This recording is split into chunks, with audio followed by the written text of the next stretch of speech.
Hello and welcome to the latest episode of Security Noise, CrowdStrike, After Action.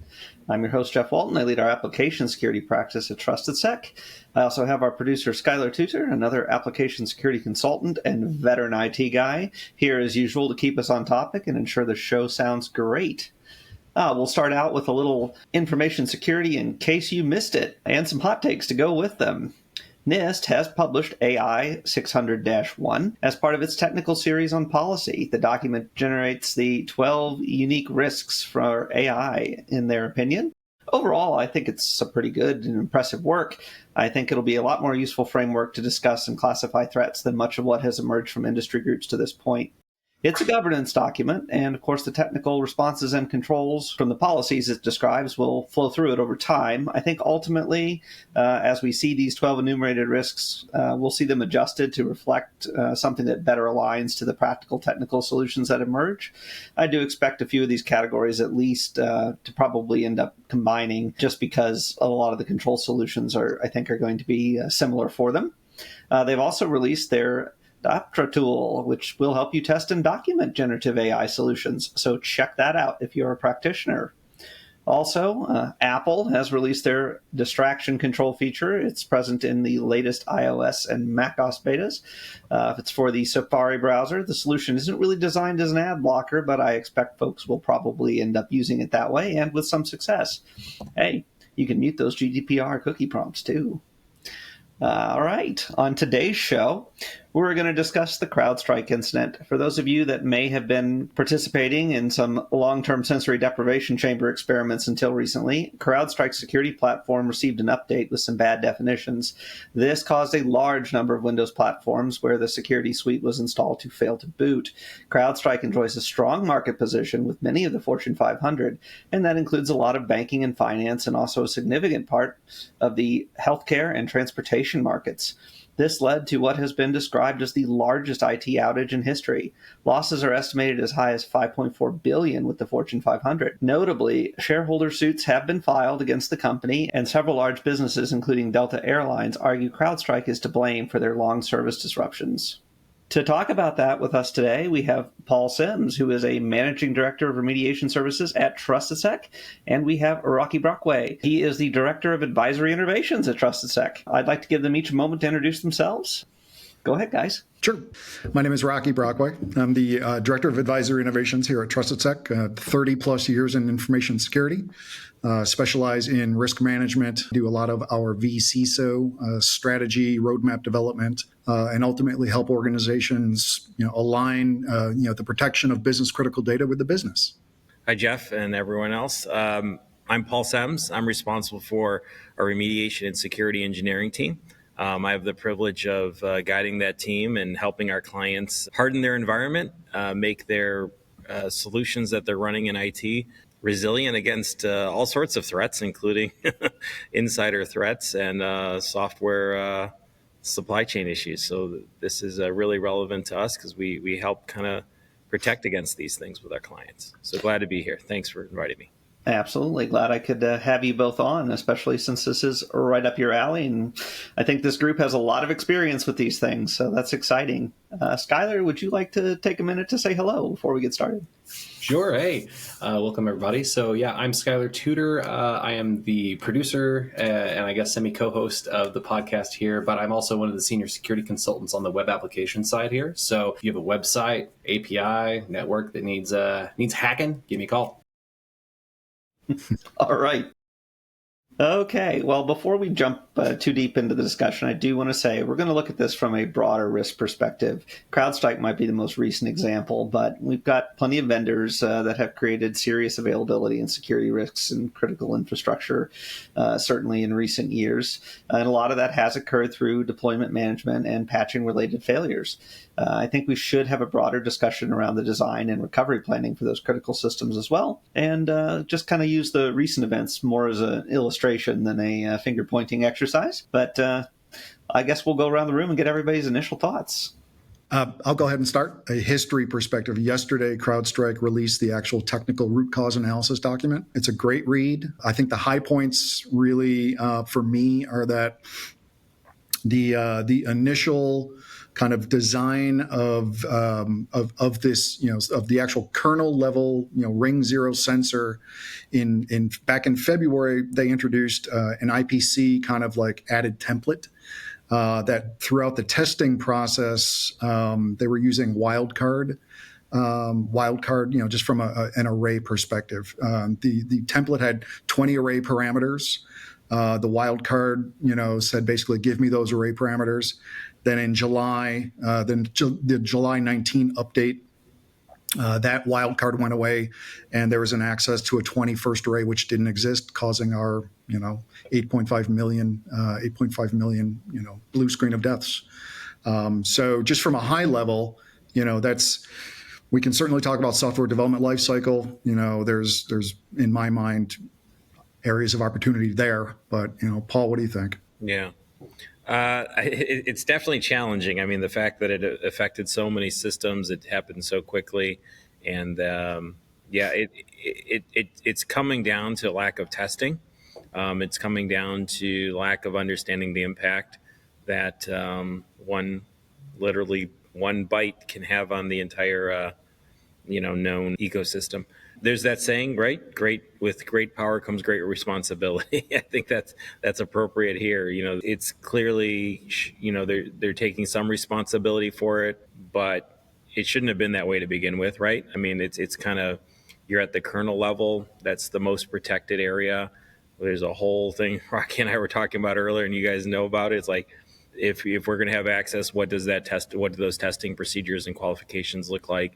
Are there things that can be done to help protect it? So yeah, there's a lot there. There's different approaches to it. I know other things we can talk about would be like the Microsoft has the antitrust issues where they're not allowed to block people from it. So I don't know. It's definitely a topic that has a lot of questions on how we're gonna go forward tomorrow with these items. So. Yeah, that's interesting. I mean, both of you have said, mentioned being, 1 byte and off by one errors and being in kernel mode and stuff. And, there's a lot of discussion we could have around, should some of this stuff be in kernel mode, why and why not? And I mean, you could get into, could we use memory safe languages like Rust?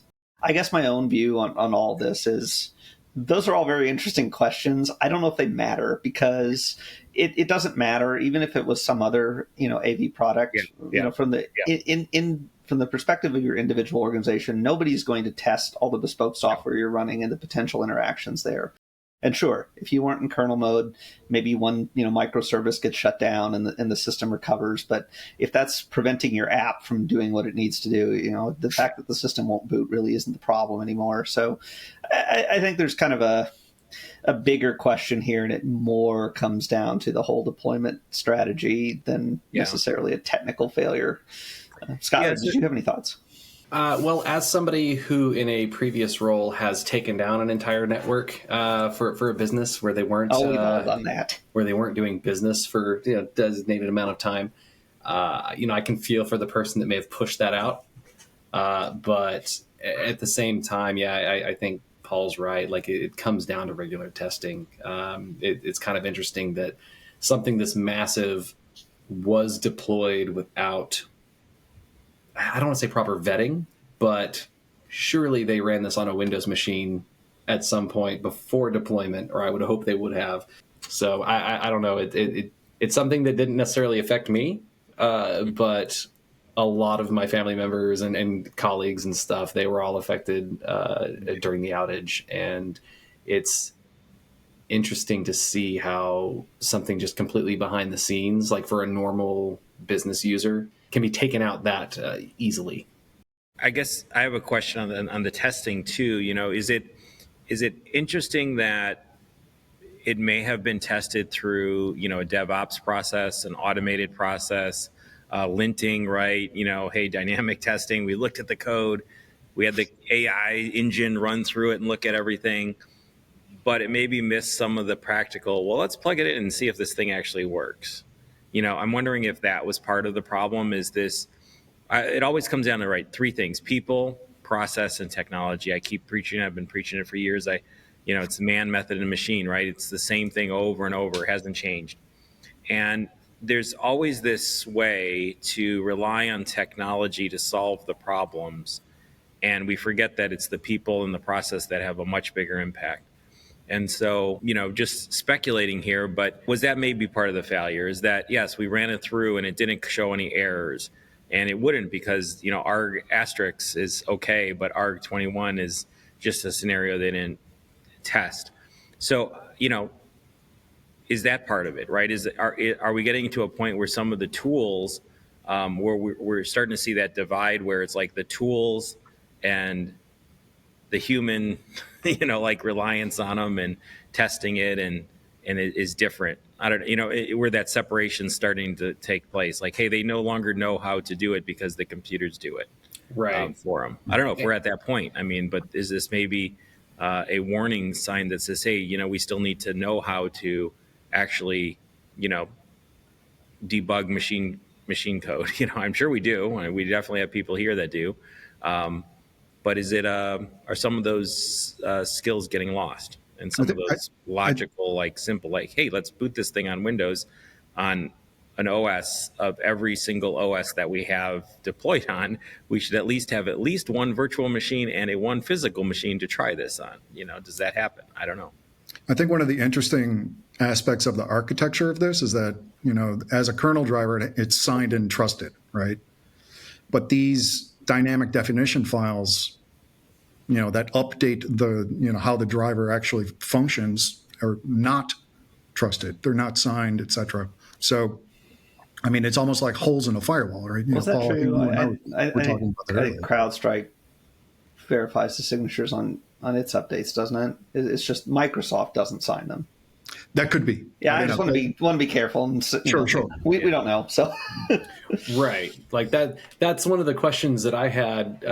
Reading some of the stuff early on is like, well, okay, is it a CrowdStrike problem or is it a Microsoft problem? And part of the problem, kind of what Paul was saying, is like the whole ecosystem's getting so massive, where you have a platform superpower, Microsoft, and then you have a security, I'll call superpower, CrowdStrike, who's involved and partnered with just so many parts of everyday business life on a back-end level.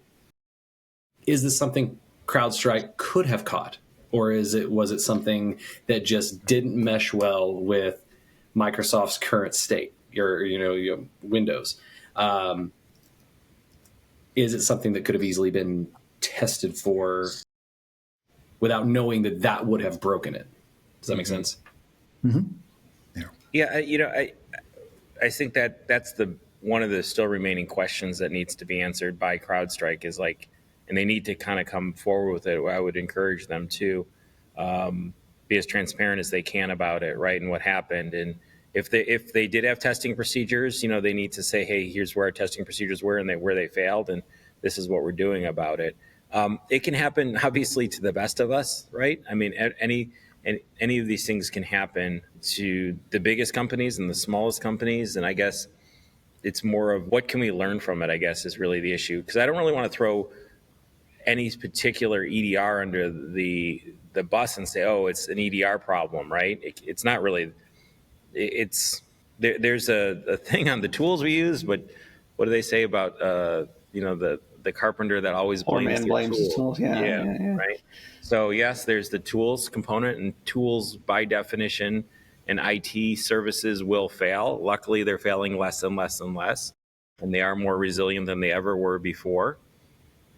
But I guess I would probably shift the conversation a little bit into, where does the responsibility lie on how we use those tools? And how do we make sure that, regardless of what the source of the problem was, are we able to provide resilient systems for critical business infrastructure? So, obviously that's an infinite problem. We can only go so far, and there's only so much we can tackle. But if we said, hey, if that operating system wasn't available for whatever reason, because of some sort of corruption, whether human, whether it's a tornado or a flood, a bug, a hack, what would we do? Right. And that's kind of where my team, and I know Rockie does a lot of work in this risk analysis and preparing for these scenarios. And we see that with Delta, where, the press and they're suing each other back and forth and trying to do this. Is it, well, yes, there was a known risk there, but any software by definition has some risk associated with it. And running those things, do we have the proper redundancy in place, the proper capabilities to be able to recover and restore and have redundancy for mission critical systems, I guess. So I'm kind of, yes, CrowdStrike, it happened. Could it have been any of the other ones? Could it have been Microsoft themselves? Could Apple do something like this? Absolutely. Anyone could do this. I just saw, Apple released a big update to all their systems, including Safari, because there was something screwed up in their browsers again. They didn't disclose all the details, but there was an issue. There's always going to be issues. So we should not think of that as an exception, right? So it's like there are going to be issues, not, oh, wow, there was an issue. It's like there are always going to be issues. Now, what do we do about it? This one just happened to be a lot bigger. I hope that makes sense. Yeah, and I think to your point, Paul, are we prepared for these types of things? The unfortunate reality is that the result of this particular incident is that it was effectively maybe the largest DR/BCP test unintendedly that we've seen so far, right? Yeah. So now people know to a certain degree, were they prepared for it? Yeah. I mean, this one to me presents a lot of unique challenges. I mean, when it comes to like an EDR solution, obviously, especially CrowdStrike, I mean, their whole model is get the information out as fast as you can so that it can actually stop attackers before they can reuse exploits and things like that across different organizations. And I mean, that's the speed is the value.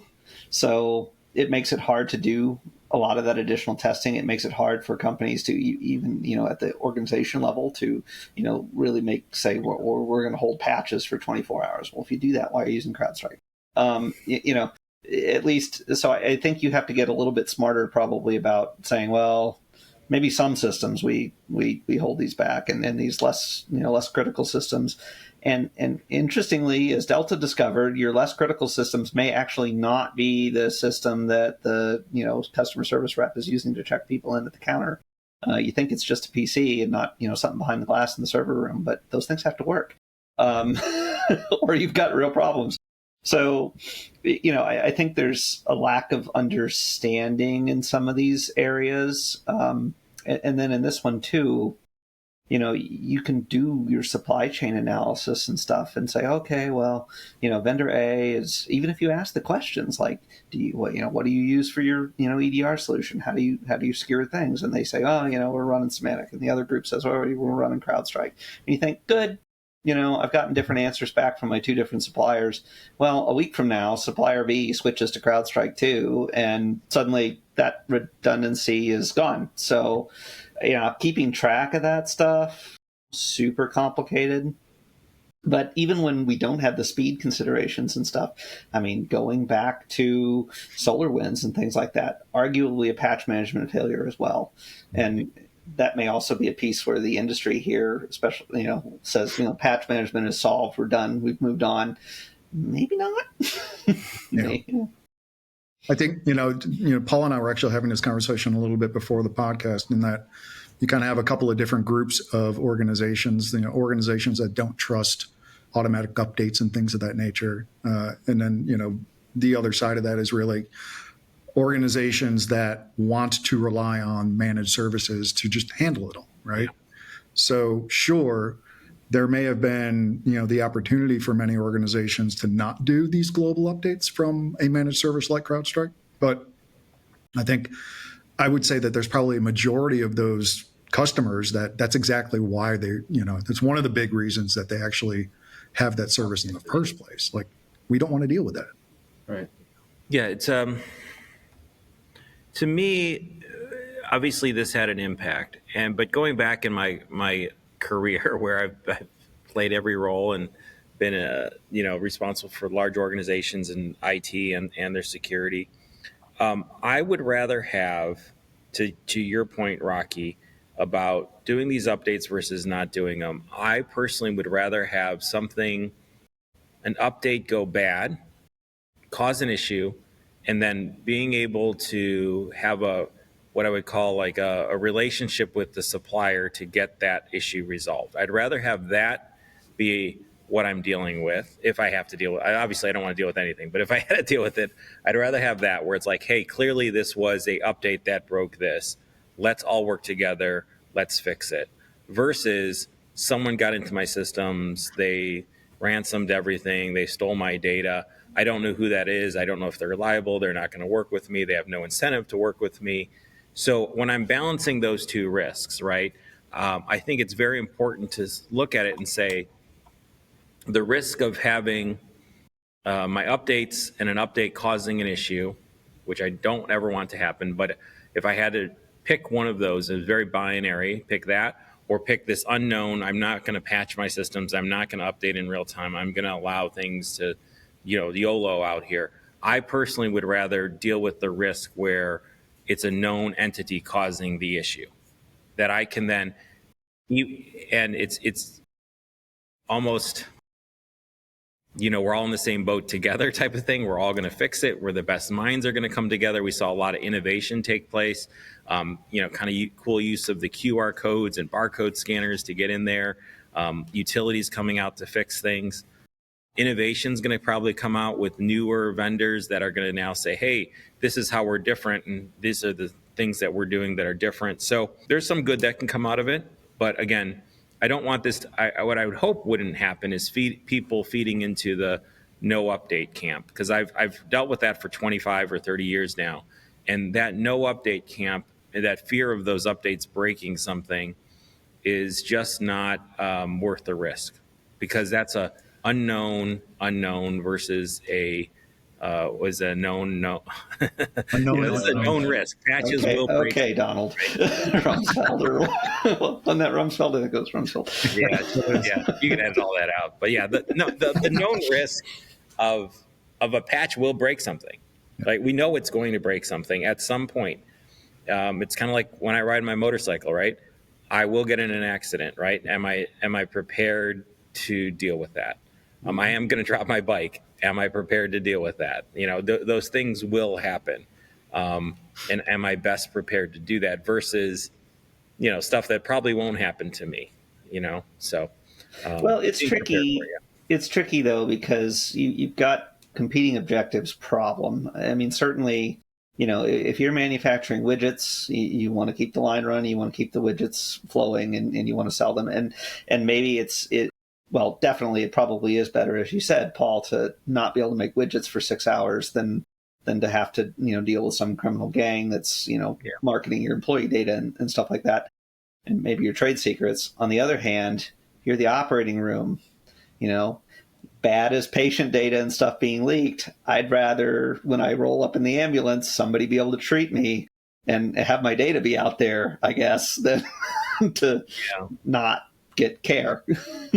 Yeah, so in those situations, right? So when we're dealing with those hypercritical situations, why does it need to be connected, right? We can solve those problems with other solutions, right? I walk into, we do remediation. That's what we do, and we harden systems. We walk into these massive manufacturing facilities that are still running Windows XP, and actually, the box that's running XP is probably just fine, because it could be just fine, because I'm not suggesting anyone do this. It's not on the network. All of the physical ports are locked. It's in a lockbox.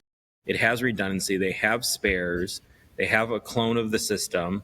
It's not connected to anything, and it's still running their legacy systems. That's fine. Do the same thing and have it plugged into your network? Not fine. So, there are ways that those known risks can be, known issues can be mitigated, and they need to be.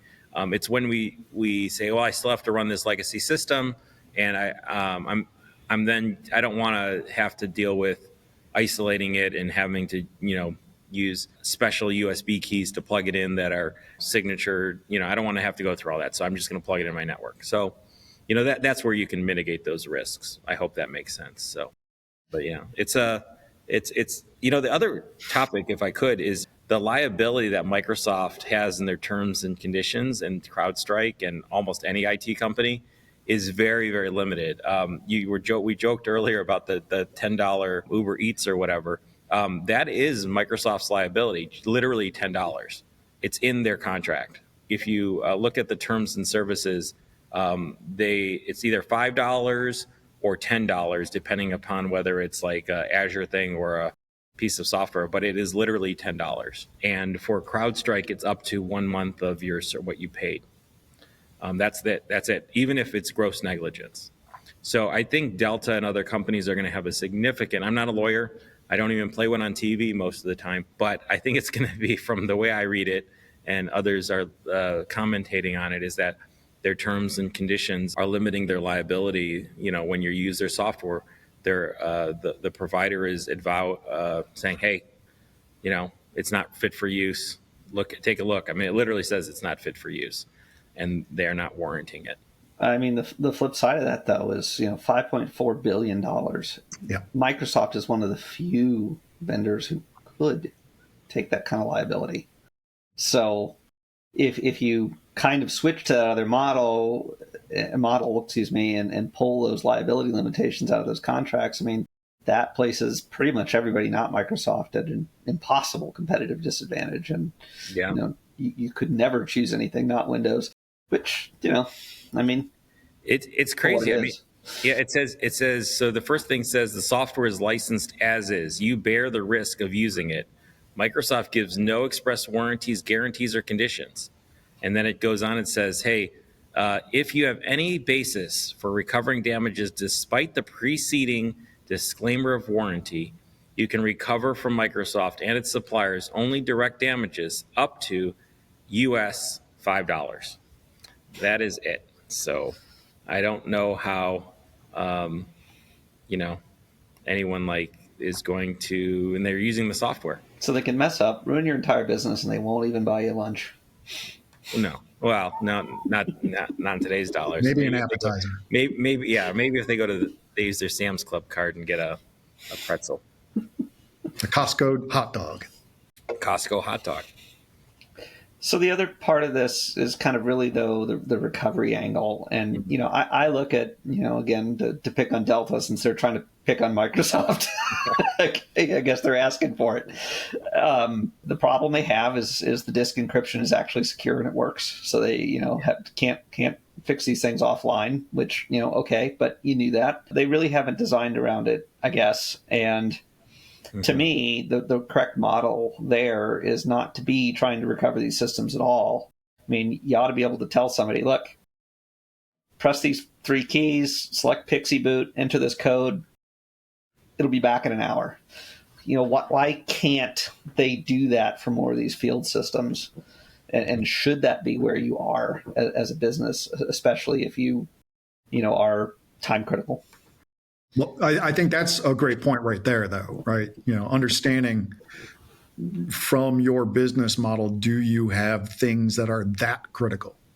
Some organizations may not.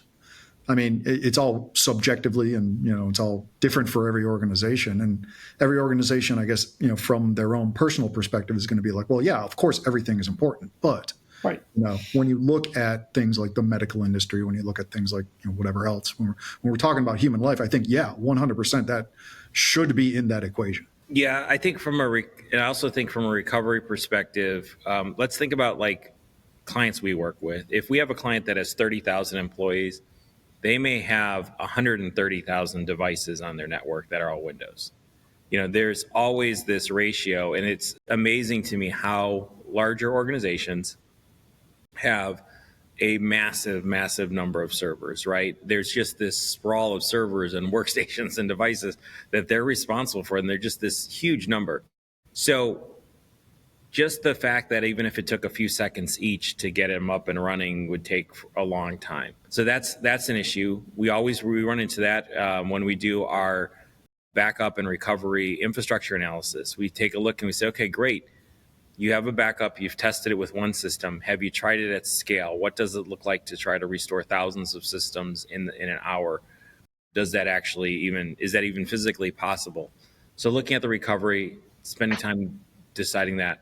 The other thing is with the end users, right? This affected all sorts of devices, including the end users. And it's like, well, just tell the user to do something. Well, it's very challenging in a lot of organizations to have, a non-IT person. They have limited staff, come out and do something of any technical significance. Not to put people down, but maybe their contract, they're a union, they might not be able to contractually touch that, right? Like, hey, you can't touch that. That's just not allowed to.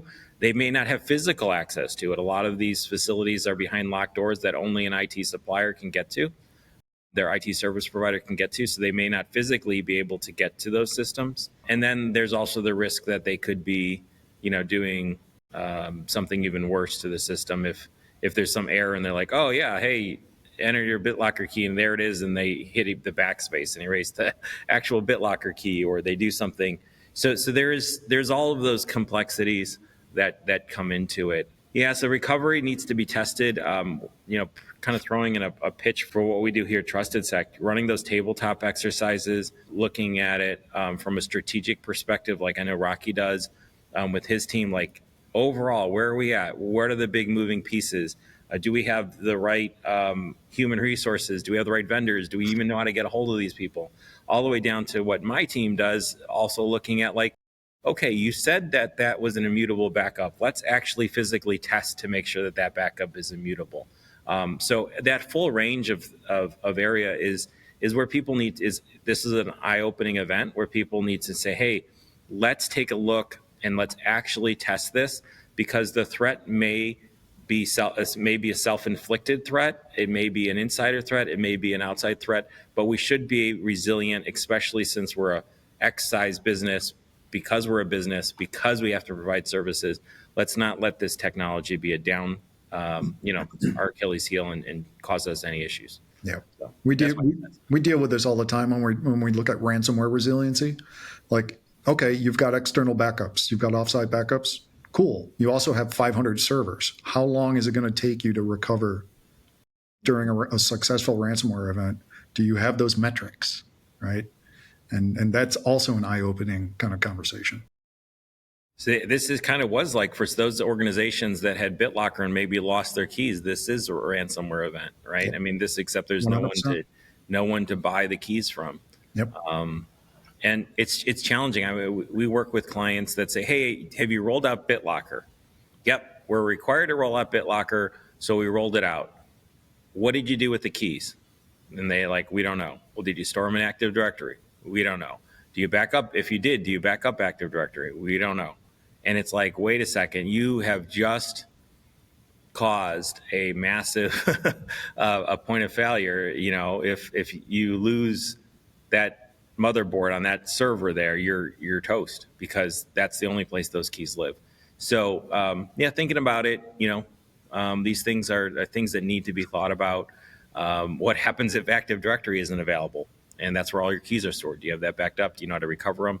Do you know how to go to a backup and pull out those keys? Those are lots of things that we explore and work with clients on to make sure that they are resilient against all sorts of threats, not just the physical ones, not just the ones that are from an outside threat, not just a domain admin that goes rogue, but these software threats. The software life cycle is definitely a threat vector, whether it's intentional or not, or all the best intentions in the world still don't protect you against things getting screwed up. So that's what we help with. So that's my little plug there for some of the cool stuff we can help organizations get through. I think that threat vector segue is a really good one, just from the perspective that this was an eye-opening event, and irrespective of who it was, this was a kernel-level ring zero kind of thing that now, motivated threat actors are going to be likely looking at other kernel-level ring zero drivers to see if they're similarly, tamperable via dynamic updates. How often do you guys see organizations that still do physical tape drive backups? Oh, it's definitely a lot. Yeah. I think what we're seeing is that the organizations that do that have typically, that I've seen, have a lower volume of systems to recover. That's usually what I run into. When I get into these larger organizations, virtualization and then using some form of immutable backup seems to be the norm. But tapes are definitely used. There are challenges with that. Obviously, the recovery speed is extremely limited, and the other problem is because it's difficult to read those, that the validation is hardly ever done. And where I've had some horror stories where I walked in with a client and not through here at Trusted Sec at another organization, and they said, we're not going to buy any type of cloud backup services. We don't need that. We have this great, amazing. I used to use them too. The auto loaders and the robots and everything. And it does all the work, and we haven't touched this system in years, and it just runs. And they are super reliable. They work great. So I said, hey, that's great. I said, when's the last time you validated that these backups were going? I'm like, well, we just rely on it. The system just runs. They had a dedicated computer and a console. Console had dust on it. I asked them to open up the console. They opened up the console, pulled it out, and all I saw on the screen was just red line after red line after red line. Oh, no. And so for years and years and years, they had been doing backups and they've been failing their validation. And the hardware was screaming at it.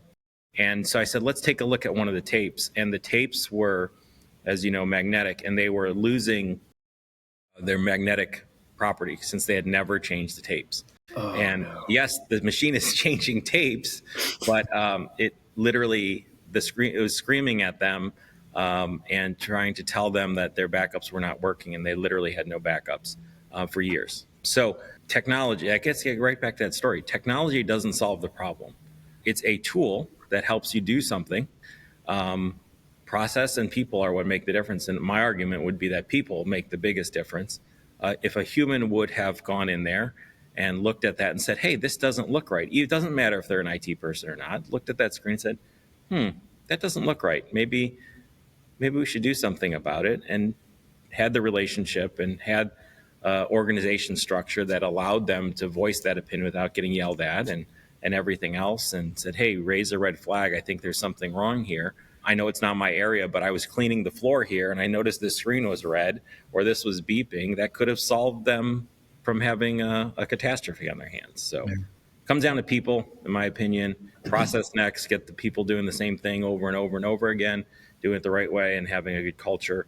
And then finally, we can use some technology to automate it and make our lives easier. But it's got to be in that order.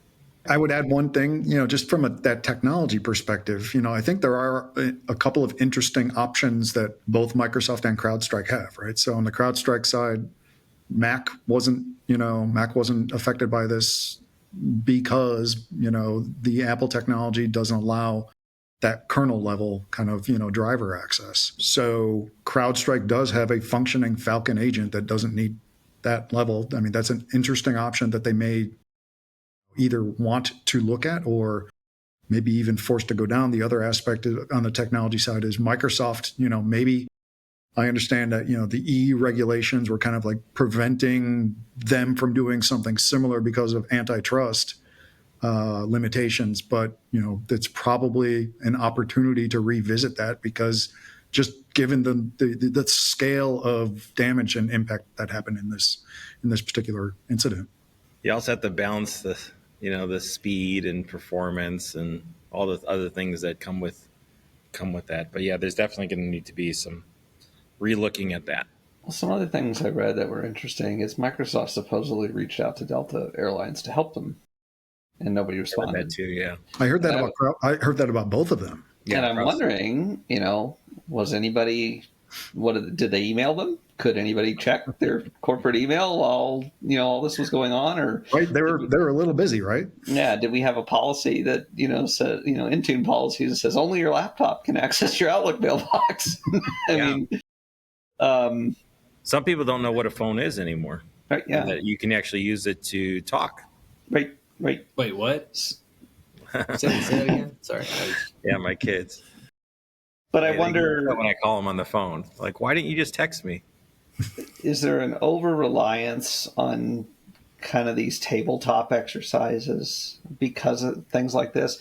And I mean, I know any good tabletop exercise should definitely talk about alternate communication paths and stuff like that. But I wonder if we're not seeing what it's really like when you have to go from total ground state, like some of these organizations did, or nearly so.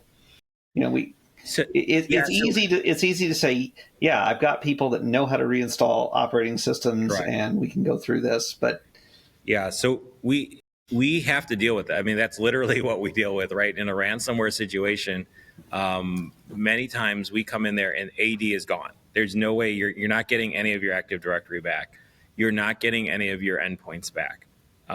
That's the reality of the situation, and it could be hundreds, it could be thousands. And so, how do you quickly rebuild that? And that is a challenge, right? I mean, we, in some situations, luckily, we were able to get human resources records, and we were able to get employee lists. And from there, we got that converted to different files, and we generated accounts, and we created scripts, and we got stuff rebuilt and got department structures. And then we interviewed people, and we tried rebuilding Active Directory from what that looked like for them. And it is crazy. Nothing works. You can't email, you can't send files, you have no internet access because a lot of the internet connectivity relied on that infrastructure, which literally no longer exists. So those are real practical challenges that are faced after a ransomware event, and they are challenging to work with. Do you have alternative, like Jeff, you just mentioned, how are we going to communicate with the threat actor if we have no email? How are we going to communicate with our suppliers, with each other? I've seen some organizations just like, we're just going to set up Gmail accounts, and I'm like, oh my gosh, please don't do that. Let's figure something else out. Let's think about that beforehand, right? Let's deal with other forms of out of band communication or failover. On the same time, I've seen other organizations that have relied on third-party mail proxy services. So even if Office 365 or their Gmail or their local Exchange environment wasn't available, they could still, use this pseudo mail communication platform. And those actually worked out really well. They were able to communicate with their customers, although limited. So there are definitely, because to that particular business, email was their way of communicating with everyone. And so to them, they were using Office 365, and they had some corruption with their environment that caused a non-availability event. And luckily, they had this other solution in place that worked out really well. A lot of forethought there, and credit to them for doing that. Yeah, I just wonder if there's a lot of information that we don't capture. I mean, I've seen tabletops get really detailed, like, we're going to recover the Exchange server. We've tested our backups. It usually takes 4.5 hours. Okay. Well, we forgot that, while we're doing all this other stuff over here, that switch can't keep up with, the backup server. And now our Exchange restore is actually taking 9 hours because we're running these other recoveries over here. And, do we miss these details without actually doing the whole thing? And I just wonder if there's a lot of surprises out there that. And I would say it's not even specifically limited to the technical side of the house, right? Right. When we do, for example, ransomware resilience or ransomware tabletops, right? One scenario may be, hey, the technology teams have detected that this is something is spreading rapidly, and they have the opportunity to basically take down production systems, but to prevent further spread. But that's a board level decision, right? And if you have a 10-person board and you need, a status quo from those voters, that's not happening immediately. Yeah. So can you put together emergency scenarios for those situations specifically? Yeah, and I mean, even just human failures. Yep. Sure, during the test, everybody does fine, but do people have nervous breakdowns when it's real? Yep. Yeah. So interesting. I know Carlos is going to be doing a session, a recorded session with Mike from our team to specifically go into some of these technical details, right? He's going to go into talking a little bit about this on the technology standpoint of, hey, we're going to do the recovery from our backups, but we're required to encrypt our backups. Where do you put the key to unlock your backups? Oh, that's on our file server. What are you trying to restore? The file server, because it's encrypted. with someone else's keys. So my keys that I need. So it's like this whole circle of things, But I know Mike Owens and Carlos are going to be talking about that soon on an upcoming whatever they do.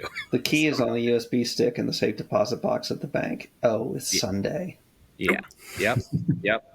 We've had it where Tyler in the incident response has had it where it's like, hey, we have good backups. We know they're good. They pass the checksums, but they're encrypted, and we can't get access to the password. And we put the password on it ourselves. That's a problem. Well, cool. Does anybody have any final thoughts? The last thing that I'll say is, my gut tells me this is probably not. This is not probably going to be a single new type of event. We will likely see more of these types of attacks, especially on anything that's at that kernel layer. Well, thank you for joining, everyone. It was a great show. I hope the audience gets something out of it, even if we didn't come up with any solutions. But we will be back again in a couple of weeks with another episode of Security Noise. Thanks again, all.